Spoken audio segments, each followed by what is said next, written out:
Baik, selamat siang. Om Swastiastu. Om Swastiastu. Assalamualaikum. Salam sejahtera, rahayu untuk kita semua. Baik, terima kasih rekan-rekan semua atas kepercayaannya untuk memberikan untuk menjadi pemandu untuk acara kali ini, yaitu akses pelatihan pembelajaran mendalam batch 2 di tahap on job trainingnya ya. Baik. Nah, di sini mungkin kita urun rembuk masing-masing per sekolah ya. Sebelum itu kita mungkin berdoa dulu ya.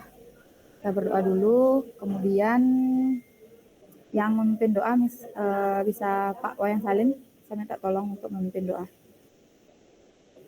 Bapak Ibu, sebelum kita memulai kegiatan, alangkah baiknya kita berdoa semoga kegiatan kita pada siang hari ini berjalan dengan lancar. Berdoa sesuai dengan agama dan kepercayaan masing-masing. Berdoa dimulai.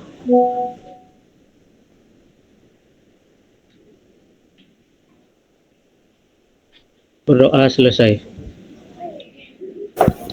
Baik, terima kasih Pak Wayan.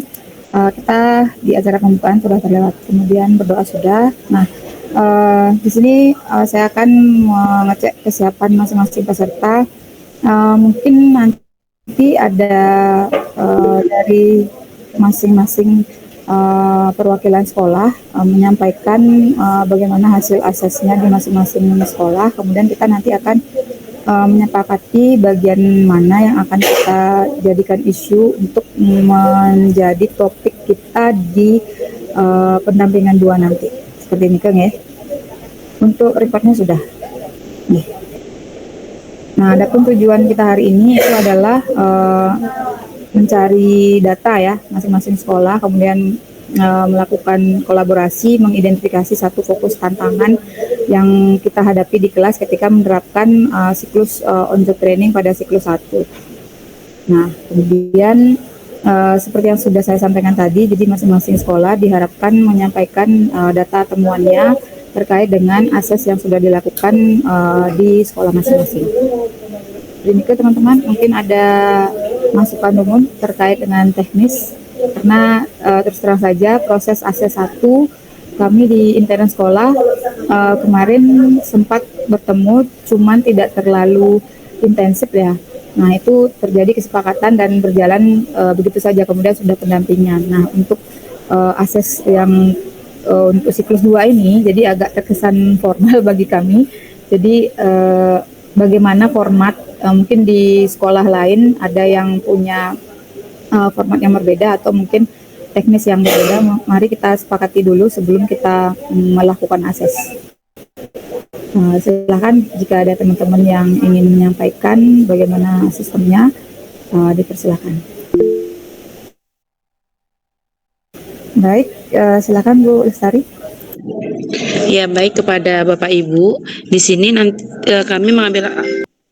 Nah, Bapak Ibu, kalau kami ngambilnya efikasi diri, mungkin karena kami memang ini ya pemenuhan tugas, jadi benar-benar udah buat dari langkah-langkah menyebar form terkait dengan efikasi diri ke anak-anak. Nanti lebih lengkapnya akan dijelaskan Bu Emi atau mungkin akan ditambahkan oleh Bu Maulita. Dipersilakan kepada Bu Emi. Nanti mungkin Bapak Ibu juga bisa lihat Bapak Ibu data dari efikasi diri ke form anak-anak itu kan kami udah dapat hasilnya tuh di sekolah. Nah, nanti akan kelihatan dari data itu bahwasanya efikasi diri itu anak-anak punya kemampuan, tapi mereka itu nggak berani tuh ngajuin pendapat mereka, itu yang kami tarik. Hampir mirip dengan motivasi diri, tapi ini lebih kepada kemampuan diri anak, dia bisa tapi dia kurang percaya diri untuk menyampaikan pendapatnya, seperti itu. Jadi kami sediain form juga ke sana. Seperti asesmen diagnostik kayak gitu ke anak-anak itu disebar, kemudian diisi, dari sana kami menarik kesimpulan. Dengan pertanyaan-pertanyaan itu menjadi penguat bahwasanya memang efikasi diri anak-anak itu kurang di kelas-kelas seperti itu. Berangkat dari sana kami membuat RPM dan mengaplikasikan siklus 1 pembelajaran. Jadi nanti karena saya ini dari handphone Bapak Ibu. Ya, ini bisa masuk Bapak Ibu. Oke. Bisa Mbak, bisa. Oke. Jadi kemarin itu kita akses melalui pengalaman belajar masing-masing dulu. Nah, ternyata kita menemukan satu hal yang sama, yaitu efikasi diri murid rendah. Efikasi ini mirip seperti motivasi, tapi lebih ke kemampuan murid untuk daya tahan murid gitu, kekuatan murid untuk melaksanakan tugas. Jadi pas banget kita lagi belajar growth mindset kan gitu. Jadi kemarin ini yang menjadi tujuan utama kita gitu, yang diakses ke murid. Kemudian setelah kita ngobrol bersama bertiga, kita menggunakan model inovatif, pembelajaran inovatif untuk meningkatkan efikasi diri murid. Jadi yang kita pakai, kita sepakat menggunakan cooperative learning dengan tipe model yang berbeda, tergantung mapel kita, karena kita kan mapelnya beda-beda. Jadi kita bebaskan modelnya, yang penting masih di kooperatif. Jadi kita pakai sintaknya itu di RPP-nya sintak kooperatif gitu. Kemudian digabung dengan pemanfaatan digital. Jadi masing-masing dari kami menggunakan pemanfaatan digital yang berbeda dari asesmen maupun dari proses. Kalau dari proses, saya sendiri fisika itu menggunakan simulasi virtual. Kita pakai PET, kemudian di asesmen kita bertiga menggunakan ini yang berbeda. Ada Quizizz, Kahoot, ada Zep Quiz. Nah, jadi kita menggunakan pemanfaatan digital dan model cooperative learning untuk meningkatkan efikasi diri. Saya rasa di akses kita yang kedua seperti itu polanya juga. Tapi dengan setelah kita rembuk mungkin kita memutuskan hal yang bersama-sama gitu. Apa yang diakses di murid, kemudian apa yang kita gunakan untuk meningkatkan hasil akses itu. Demikian. Baik, terima kasih dari rekan-rekan di SMA Negeri 1 Abang. Kebetulan Tiang juga kemarin sempat menganalisis video yang sudah dibuat BMI, ya benar sekali. Jadi satu poin yang di situ adalah efikasi diri murid yang diangkat dari SMA Negeri 1 Abang, ya, dengan menerapkan model pembelajaran, kalau nggak salah kemarin itu group investigation kalau nggak salah, untuk di mata pelajaran fisika. Mungkin dari rekan sekolah lain bisa memaparkan, jadi seperti apa nanti kita bisa ambil tindak lanjut dan menyepakati kolaborasi kita kali ini, kita mengambil tema yang mana. Dari sekolah yang lain dipersilakan terlebih dahulu. Oke, dari Bandem. Oke, terima kasih. Silakan Bu Eka.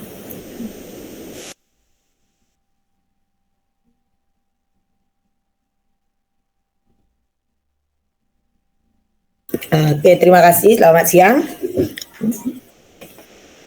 Halo, suara saya terdengar? Terdengar Bu Eka. Terdengar Bu. Kemarin waktu kami sempat melakukan asesmen dulu, rembuk berdua waktu itu, tapi dengan Pak Iko dapat juga rembuk di awal, kemudian Pak Iko ke Jakarta waktu itu, setelah itu kami dapat rembuk lagi. Kita akhirnya sepakat bahwa kita perlu mengukur motivasi siswa. Dari motivasi itu kita bisa mencari tahu sih sebenarnya apa sih anak-anak yang disukai dari pelajaran kita dan apa yang tidak disukai dari pembelajaran kita, seperti itu. Nah, hasilnya seperti ini. Saya izin share screen.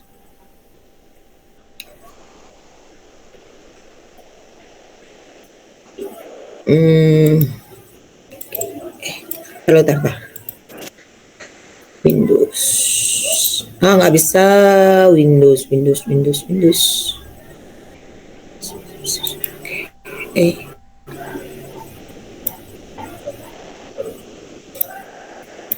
Kelihatan? Ya, sudah Bu Eka. Dari sini kelihatan ini analisisnya. Nah, secara garis besar sih motivasi belajar anak-anak kami itu dalam kategori sangat baik dan baik. Nah, bukan berarti ketika kita sudah dapat baik dan sangat baik tidak ada sesuatu yang bisa kita ambil dari sini gitu ya. Nah, kalau ini kan artinya motivasi belajar anak-anak kami bagus gitu. Nah, dari sini kita lihat sekarang skor per item. Nah, di sini kelihatan ada skor yang rendah. Nah, ternyata anak-anak kami itu tidak suka ketika lebih banyak diberikan tugas dikerjakan mandiri gitu loh, Bapak Ibu ya.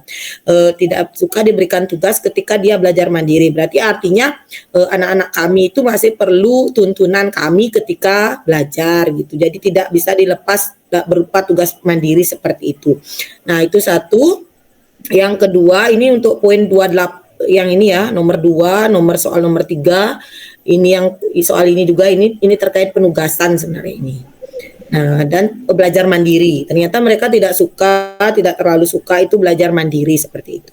Perlu masih kegiatan di kelas. Nah, apa yang mereka sukai? Di sini poin-poin yang besar ini itu adalah pemberian nilai. Jadi kalau apa yang dikerjakan mereka itu diberikan apresiasi, diberikan penilaian, itu yang mereka sukai. Jadi ada timbal balik lah umpan baliknya.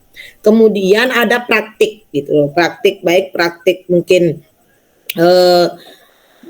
terkait saya kimia, geografi dan sejarah, walaupun yang diukur ini adalah persampelan kelas gitu ya. Nah, oleh karena itu kemarin rembuk dengan Bu Yeni, akhirnya disepakati di sini dulu dikembangkan di bagian praktik. Saya ngambil praktikum terkait dengan kimia, terkait dengan bahan-bahan kehidupan sehari-hari, sedangkan Bu Yeni ngambil bagaimana pemanfaatan kosakata, begitu rasanya Bu Yeni ya. Kalau nggak salah saya, muatan kosakata memperkaya kosakata siswa terkait pembelajaran. Seperti itu yang ada. Terima kasih.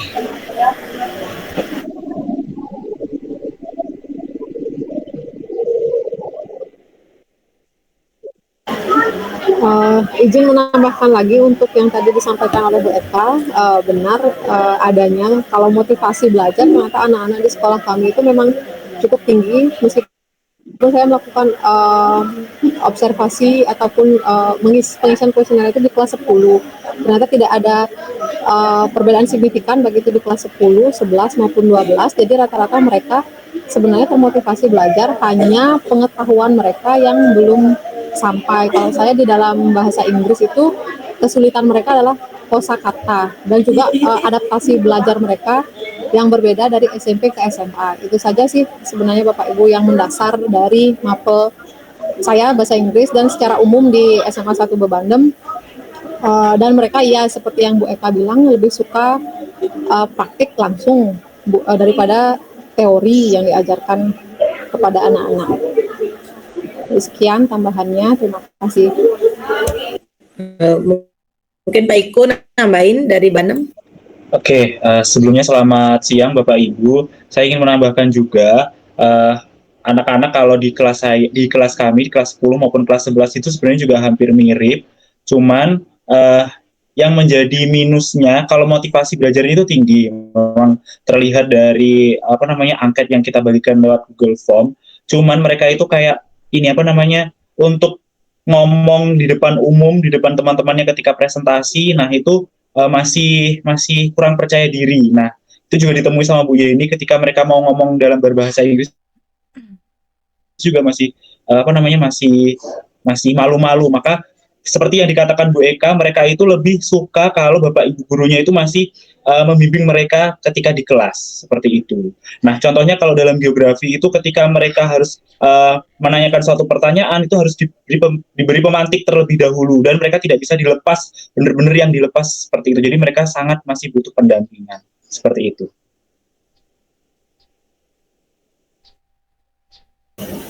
Baik, masih ada lagi mungkin tambahan dari teman-teman di SMA 1 Bandung? Atau sudah? Sudah.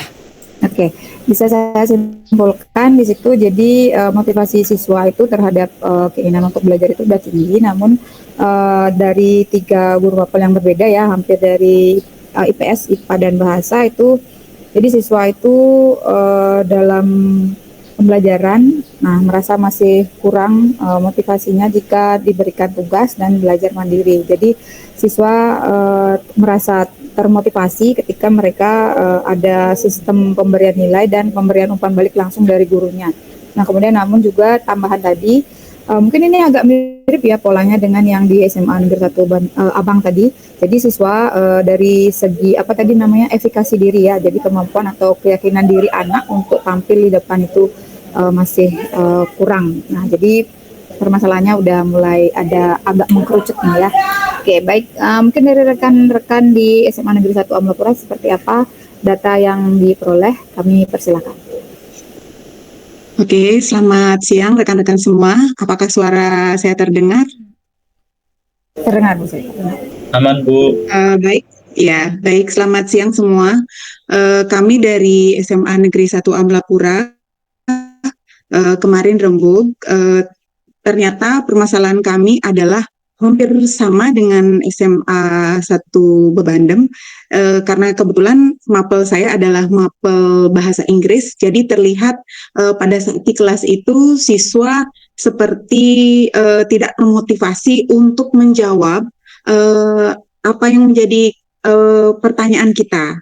Nah, setelah ditelusuri, ternyata siswa itu kurang memiliki rasa percaya diri, kemudian bukan karena semata-mata tidak termotivasi untuk menjawab ya, tapi karena di mapel bahasa Inggris, kelemahan mereka adalah pada kosakata, kemudian takut salah nanti kalau bahasa Inggris itu nanti grammarnya salah, Bu, kemudian tidak pas. Jadi,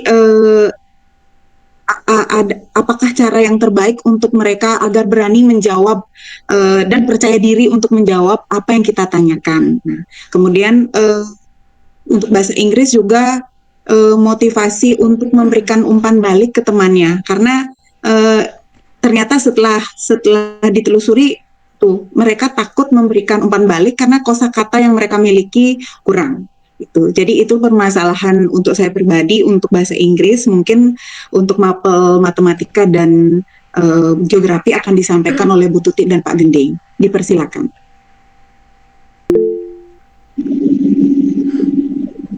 Baik, dipersilakan Pak Bagus. Izin, apakah suara saya terdengar? Terdengar. Oke. Mohon maaf kalau kondisinya kurang kondusif ya. Kalau dari matematika sebelum ini pernah mengadakan asesmen ya. Ternyata dari sekian asesmen dari beberapa kelas di luar dari termasuk juga kelas yang menjadi observasi, sepertinya setelah mengikuti asesmen siswa itu seperti tidak ada rasa jengah seperti itu. Artinya walaupun nilainya kecil itu ya mereka happy aja gitu loh. Kayak nggak ada rasa malunya juga nggak ada gitu loh. 0 padahal dapat 2, dapat 3, dapat 5, tetap mereka senyum-senyum gitu loh. Dari pihak guru, dari pihak sendiri saya kan ngerasa kok gimana ya, sering saya akhirnya membandingkan dalam diri ini, bukan secara menyampaikan langsung ke siswa ya. Kok beda banget ya perbedaan murid zaman sekarang sama zaman dulu, motivasi belajarnya itu terutama. Kok nggak ada usaha sedikit effortnya gitu loh. Nah setelah saya adakan juga asesmen diagnostik maupun kognitif maupun kognitif, ternyata siswa itu mungkin di area belajarnya itu di bagian untuk mengimplementasikan atau merencanakan belajarnya itu masih kurang gitu loh, kebutuhan belajarnya gitu loh. Misalnya dalam matematika itu operasi dasar hitung aja anak-anak masih belum pasti gitu. Nah makanya di pertemuan tertentu saya dapat memberikan matrikulasi ke siswa dulu sebelum masuk materi lanjut. Ya, tapi nah setelah beberapa kali diadakan seperti itu, ada sedikit perubahan ya. Baru saya bisa masuk materi esensial dari materi yang seharusnya kita ajar gitu. Nah kemudian siswa sebenarnya bisa menjawab ya, tetapi setelah saya minta untuk angkat tangan, siswa itu malu-malu seperti itu. Malu-malu seperti itu, padahal jawabannya benar gitu loh. Mungkin sebabnya juga dia takut disoraki mungkin sama teman-temannya ya, karena nggak pede gitu. Itu yang pertama. Kadang siswa sudah menjawab, mungkin kita dari pihak guru juga mungkin kurang memberi penguatan ke siswa ya, memberikan apresiasi atau umpan balik. Mungkin seperti yang kita dapat kemarin, mungkin umpan baliknya itu harus diberikan segera seperti itu. Mungkin dari matematika cukup segitu ya, karena juga dari motivasi dan cara belajar siswa yang masih belum teratur, makanya hasil belajar dari yang pernah saya lakukan itu belum maksimal seperti itu. Mungkin dari matematika cukup sekian. Terima kasih. Baik, terima kasih Pak Bagus. Mungkin dari Bu Tuti dipersilakan terkait mapel. Baik, terima kasih atas waktunya. Saya dari Mapel Geografi, sebenarnya sama sih seperti Bapak Ibu semuanya ya, motivasi siswa.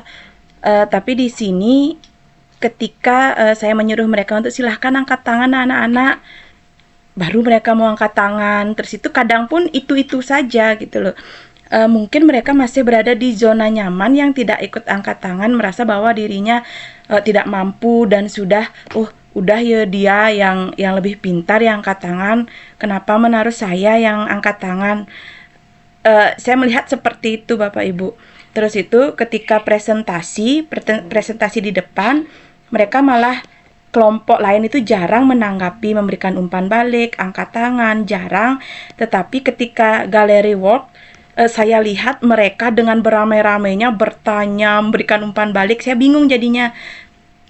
Kenapa ketika gallery work yang berbicara, kan gallery work itu kan semuanya berbicara, tapi mereka juga memberikan umpan balik dengan santai, terus itu juga memberikan pertanyaan dengan santai. Berbeda dengan misalnya kita presentasi di depan kelas, satu yang maju, mereka jarang memberikan umpan balik dan juga angkat tangan, seperti itu.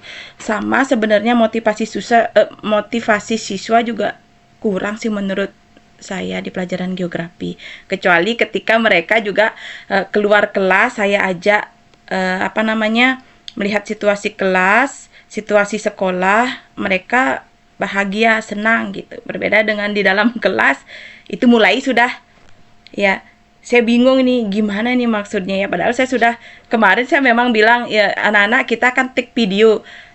Tetapi tetap juga mereka tidak menampakkan diri untuk aktif. Tetap aja seperti biasanya, sebelum take video ya itu aja yang angkat tangan, seperti itu. Jadi memang harus gimana sih caranya supaya angkat tangan itu menjadi hal biasa, bukan hal yang menakutkan, seperti itu Bapak Ibu. Baik, Bu Tuti, mungkin dari SMA Negeri 1 Amlapura saya bisa juga menyimpulkan kurang lebih hampir mirip ya terkait masih di wilayah efikasi dan motivasi dari siswa.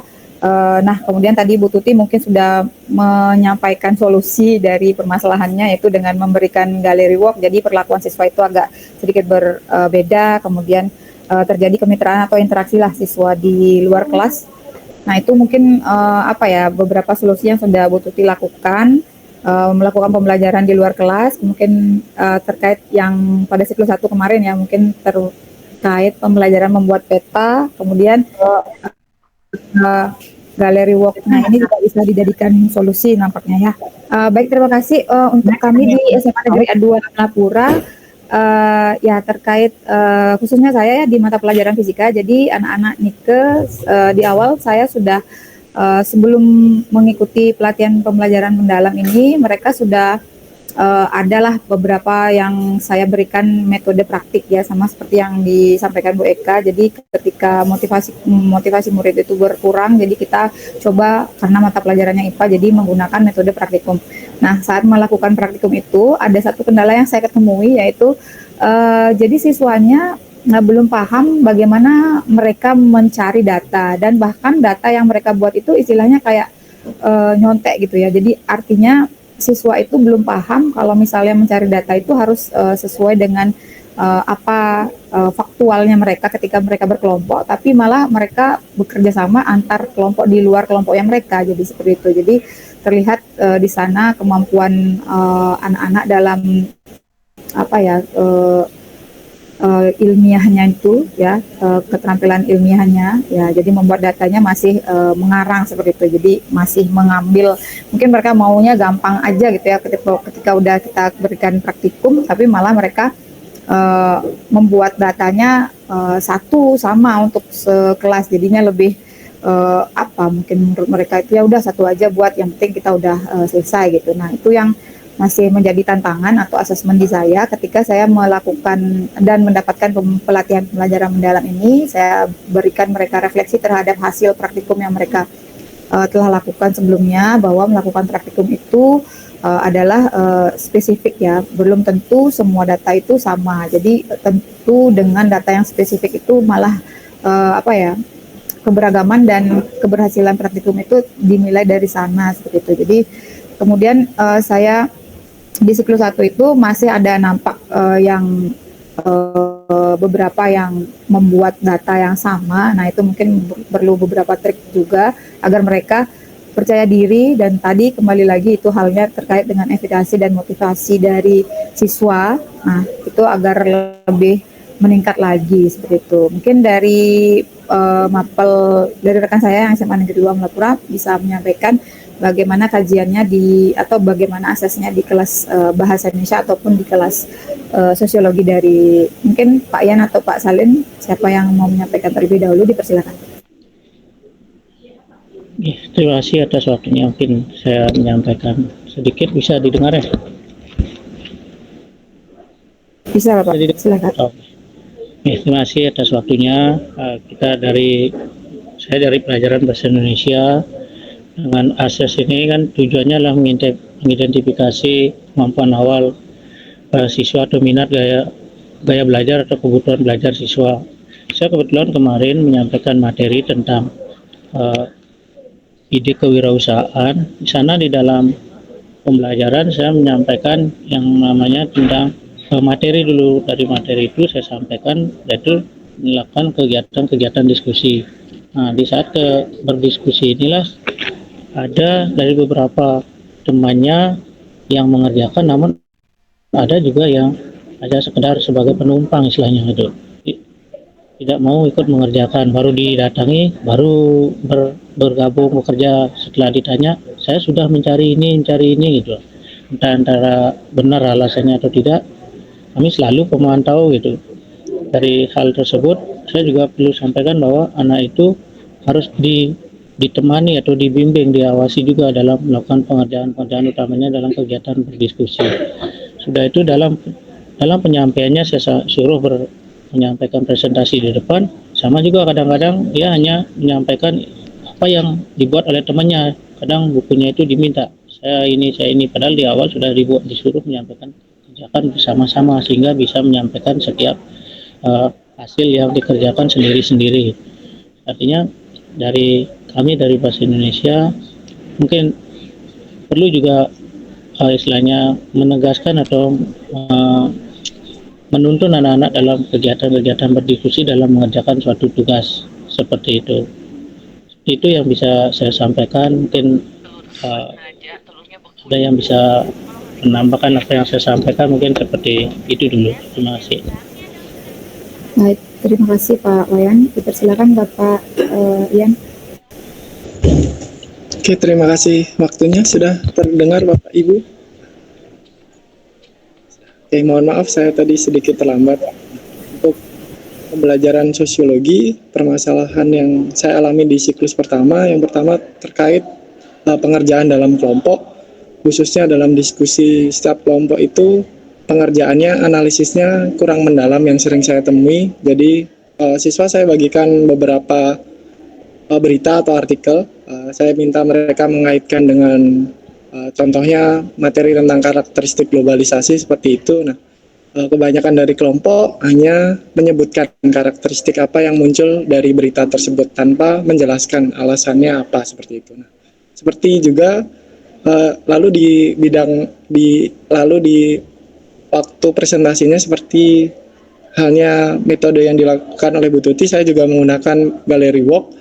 Nah, di sana permasalahan yang saya alami adalah kebisingan di kelas karena semua kelompok berbicara dalam satu ruangan yang sama sehingga mereka bersaing untuk menarik perhatian kelompok-kelompok lain yang datang sehingga terlalu bising seperti itu keluhan dari siswanya. Mungkin itu solusi dari saya dan siswa berdiskusi kalau menggunakan metode itu mungkin harus menggunakan pembelajaran luar kelas seperti itu sehingga setiap kelompoknya bisa mendengarkan presentasi dari kelompok masing-masing itu dengan jelas seperti itu. Mungkin Bapak Ibu yang lain punya saran dan masukan yang lain, mohon bantuannya. Itu saja yang bisa saya sampaikan. Saya kembalikan ke moderator. Terima kasih. Baik, terima kasih Pak Ian. Nah, bisa saya simpulkan dari kami di SMA Negeri 2 Melapura.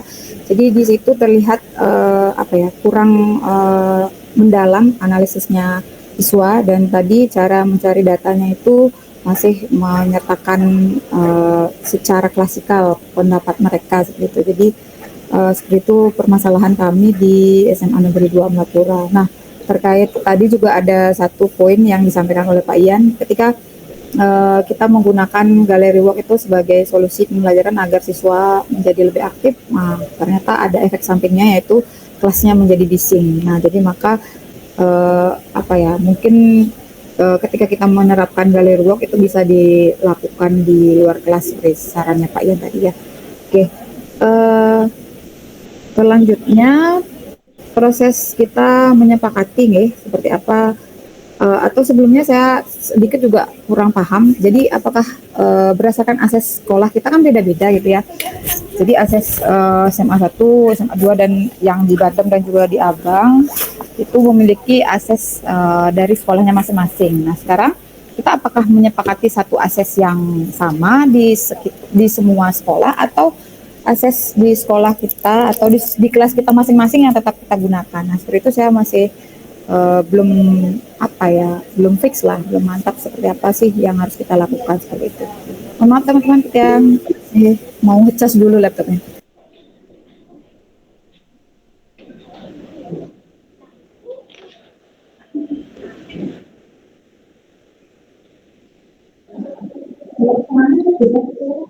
Oke Pak Gending, mungkin bisa langsung Pak. Bu Purnami masih ngecas.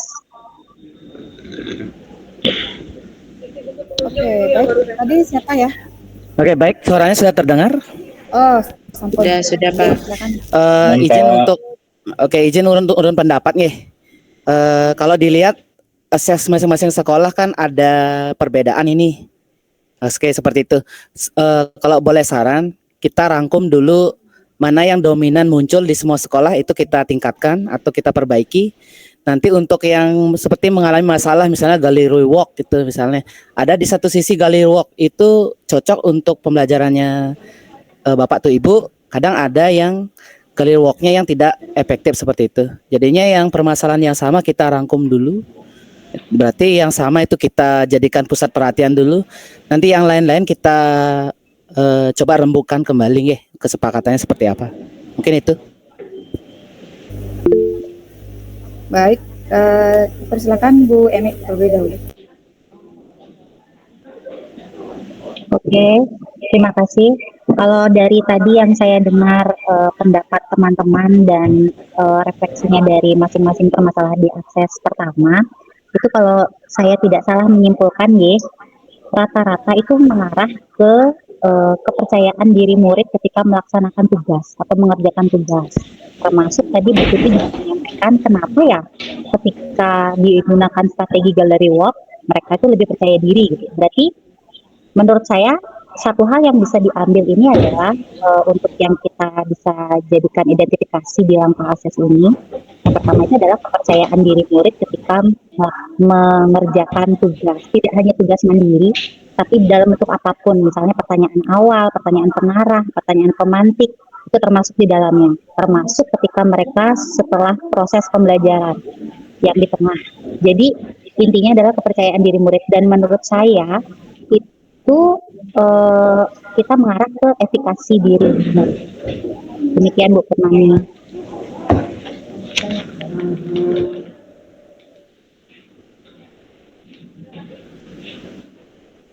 Sedikit berbeda dengan motivasi, Bapak Ibu. Kalau motivasi itu menurut saya merupakan dorongan untuk bertindak gitu ya, dorongan. Emang motivasi itu ada internal eksternal gitu. Jadi dorongan untuk bergerak atau bertindak. Sedangkan kalau efikasi diri itu keyakinan murid untuk mampu melakukan sesuatu dengan sukses gitu. Jadi kan kayak tadi Mbak Sri Martiningsih bilang muridnya takut salah karena kosakatanya sedikit seperti itu. Terus beberapa dari Bapak Ibu yang lain di Bandung juga bilang motivasi bagus nih, tapi kepercayaan dirinya yang kurang gitu. Jadi nggak mau menunjukkan diri. Nah itu sama seperti yang kami di SMA 1 Abang dapat identifikasi di awal menggunakan angket. Jadi terlihat bahwa efikasi diri murid itu rendah. Seperti itu teman-teman. Baik, terima kasih Bu Emi. Mari kita dengarkan pendapat dari Bu Eka terlebih dahulu. Silakan Bu Eka. Terima kasih. Kalau menurut saya,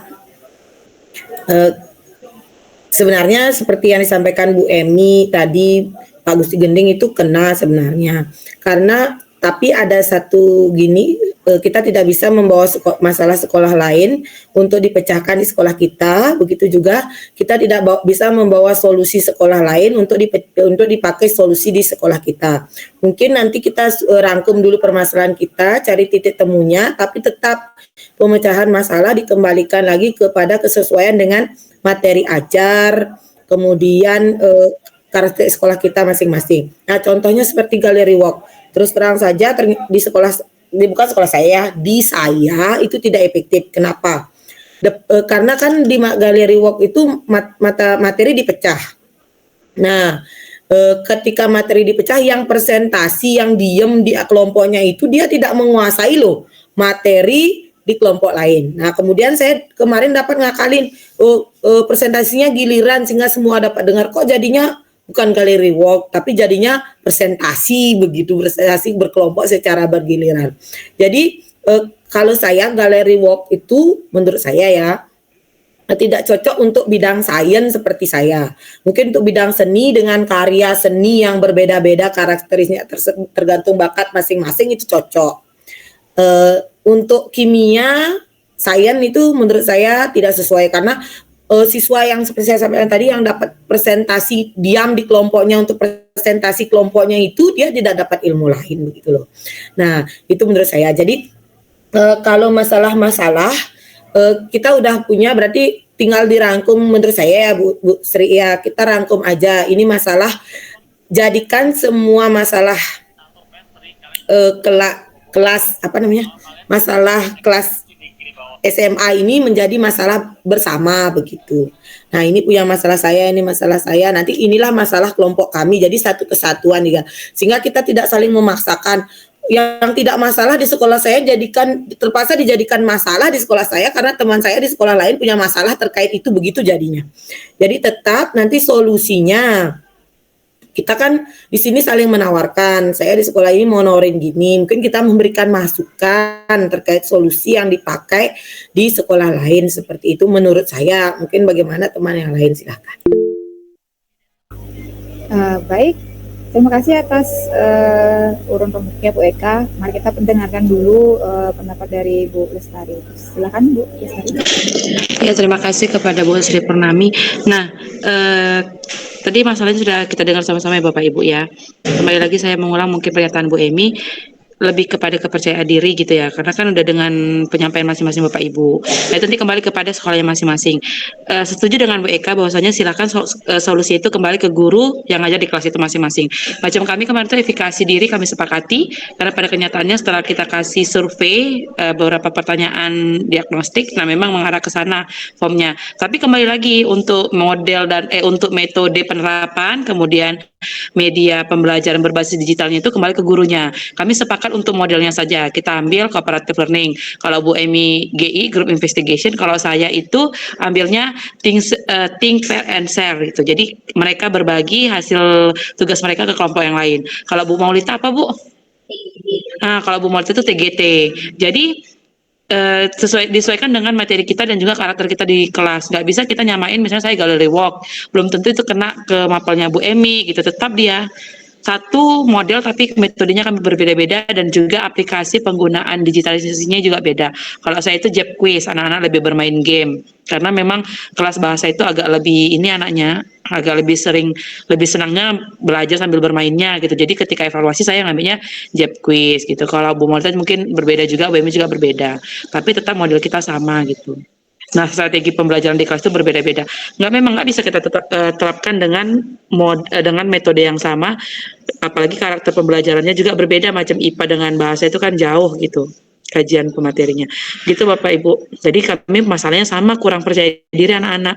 Ketika ditanya diem, ketika disuruh ngasih pendapat juga diem gitu. Akhirnya dengan tadi itu kami terapkan. Emang pada siklus 1 ini belum kelihatan, masih ada beberapa yang harus diperbaiki dari metode kami ataupun media pembelajaran kami. Seperti itu, kembali ke Bapak Ibu. Terima kasih. Baik, terima kasih. Mungkin ada lagi yang ingin menyampaikan pendapat sebelum saya nanti mengambil kesimpulan dari semua pendapat rekan-rekan sekalian tadi. Oke, nampaknya tidak ada ya. Nah, oh masih ada. Oke, silakan Bu Eka. Ada lagi satu mungkin yang perlu kita pikirkan. Kita jangan terlalu memaksakan, masih kita gunakan ilmu guru penggerak dulu ya, berpikir berbasis kekuatan itu. Jangan kita terlalu memaksakan apa yang sudah tidak disukai anak-anak. Contohnya, kalau anak-anak itu memang sudah tidak suka dia diskusi gitu misalnya, tidak suka metode diskusi yang dilepas begitu saja, jangan kita itu terus dikuatkan, baru itu kita lemah, itu kita perbaiki, tidak. Tapi apa yang disukai anak-anak itu yang kita kuatkan agar dia tujuan pembelajaran kita tercapai gitu misalnya. Kayak saya misalnya, bukan ya pembelajaran saya paling bagus, paling menarik di sekolah, tidak. Saya berusaha lah yang terbaik gitu. Karena anak-anak saya tidak suka ketika saya latihan soal, ceramah begitu di kelas, atau drill soal begitu. Jadi saya enggak itu yang saya misalnya membuat metode seperti ini untuk drill soal, saya ganti metodenya, tapi tetap sebenarnya tujuannya drill soal, tidak. Nah, karena anak saya sukanya praktikum, mungkin praktikumnya saya kuatkan, nanti di bagian sela-sela praktikumnya itu mungkin saya masukkan 1-2 soal begitu. Jadi kembali lagi, kuatkan apa yang disukai anak-anak itu, jangan, nah menurut saya seperti itu. Ngerti dah kita semua ya. Terima kasih. Terima kasih penguatan yang sudah sangat mendalam sekali Bu Eka.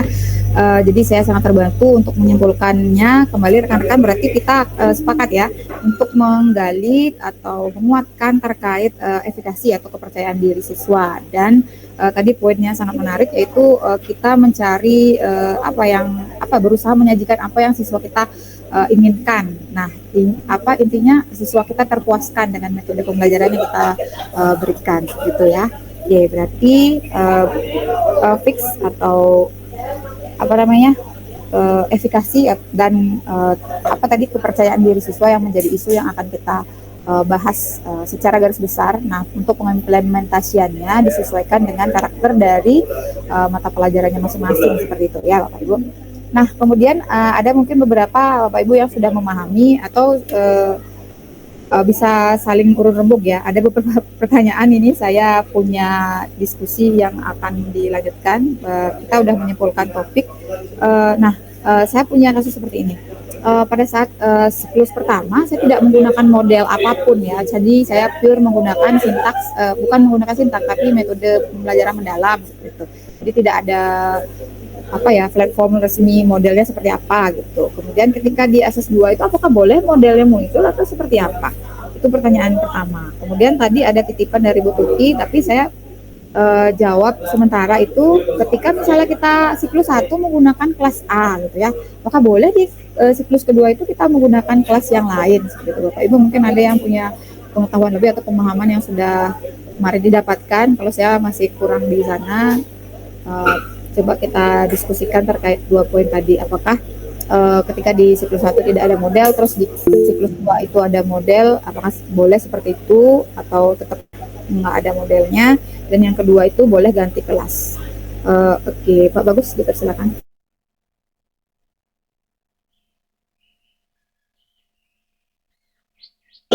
Oke, suara saya sudah terdengar? Sudah, silakan.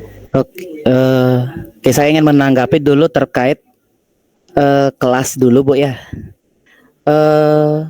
Kalau menurut pemahaman saya ini ya, mungkin kalau nanti salah mohon diralat. Kalau saya karena melihat siklus ini saya rencananya akan menggunakan kelas yang sama sampai terakhir Bu. Karena ingin melihat perlakuan apakah ada, kalau kita buat penelitian seperti itu kan objeknya harus ajak gitu loh. Apakah objeknya itu ada peningkatan atau tidak, ada pengaruh dengan perlakuan yang berbeda seperti itu. Kalau dari saya sih itu aja sih untuk menanggapi masalah kelasnya. Terima kasih. Baik, terima kasih Pak Bagus. Mungkin Bapak Ibu yang lain. Tadi jawaban saya ke Bu Tuti seperti itu juga sih. Oke, mungkin Ibu Eka silakan. Kemarin saya nggak ikut waktu terakhir itu ya, nggak sampai selesai. Tapi seingat saya yang duluan gitu ya, dibilang sama fasilitatornya adalah mengalir seperti air. Jadi kalau saat itu memang materinya tidak cocok, ada metodenya, mungkin pendekatan yang diambil oleh Bu Sri itu tidak cocok, ada metodenya, tidak. Kalau sekarang memang cocok, itu ada metodenya, misalnya langkah-langkah pembelajaran yang Bu Sri ambil itu cocok ya itu. Terus untuk kelas menurut saya, nah berarti selama niki kalau kita Bapak Ibu memperlakukan murid-murid, kita, kalau saya adil Bapak Ibu ya, kalau kelas A ada kegiatan seperti ini, kelas B juga seperti itu, kelas C juga seperti itu. Saya tidak pernah berlaku tidak adil untuk kelas yang ada divideokan maupun tidak divideokan begitu. Baru tidak divideokan dia diperlakukan santai-santai begitu, tidak pernah. Jadi kalau sudah seperti itu masalahnya, dimanapun kita ngambil video, ya efeknya akan sama begitu menurut saya begitu. Terima kasih. Terima kasih Bu Eka. Pak Prisko dipersilakan. Oke, sebelumnya terima kasih Bu. Untuk menanggapi terkait kelas, saya sebenarnya sedikit sepakat dengan Bu Eka ya. Jadi karena kan kita mengambil angket untuk melihat asesmen awal itu kan berasal dari beberapa kelas. Nah, mungkin ketika kita melakukan perlakuan yang sama, harusnya ketika itu diambil, nah itu kan bisa memakai kelas yang motivasinya atau tingkat afeksinya tadi apa ya? Efikasi dirinya itu sama. Nah, kalau menurut saya sih seperti itu. Terus yang kedua, terkait apakah ketika awal dikasih model, terus yang selanjutnya enggak, atau yang selanjutnya bagaimana, sebenarnya menurut saya dan pemahaman saya dari bapak-bapak fasilitator itu boleh Bu, karena menyesuaikan dengan materi yang kita ajarkan pada siklus selanjutnya. Karena kalau mungkin harus menggunakan metode dan model yang sama ketika di materi yang selanjutnya yang sekiranya tidak cocok dengan model dan metode tersebut, maka malah akan menjadi bias nantinya, justru akan menjadi blunder bagi apa yang akan kita selesaikan. Nah, yang menjadi poin menurut saya adalah yang penting pengalaman belajarnya dari amanah pembelajaran mendalam, mulai dari memahami sampai merefleksi itu muncul semua. Kalau menurut saya sih seperti itu. Oke, baik. Terima kasih Pak Prisko. Mungkin Bapak Ibu ada yang masih ingin disampaikan? Oke, tidak ada berarti ya. Berarti saya dapat simpulkan untuk model itu kembali sesuai dengan karakteristik materi yang ingin diajarkan dan agar tidak kehilangan fitrahnya sebagai pembelajaran mendalam seperti itu ya. Nah, untuk kelas, terkait kelas mungkin saya ada pendapat berbeda sedikit karena terus terang saja kelas yang saya ajarkan memang saya berikan perlakuan yang sama, tapi Bu Eka hasil dari output perlakuan yang diberikan itu agak beda gitu ya, karena terus terang saja anak-anak di masing-masing kelas itu kemampuannya berbeda. Jadi mungkin ada kelas yang sedikit lambat, ada kelas yang cepat. Jadi kadarnya mungkin perlakuannya itu berbeda, tidak 100% kadar yang saya siapkan itu saya berikan seperti itu. Jadi agak berbeda sih Bu Eka ya, sedikit seperti itu. Mungkin dari rekan-rekan masih ada beberapa atau mungkin ada masih yang mengganjal sebelum kita nanti langsung mendesain pembelajaran untuk kita siapkan untuk di siklus kedua. Mungkin ada yang mau disampaikan lagi atau kita sudahi pertemuan ASES hari ini. Oke. Silakan Bu Sari.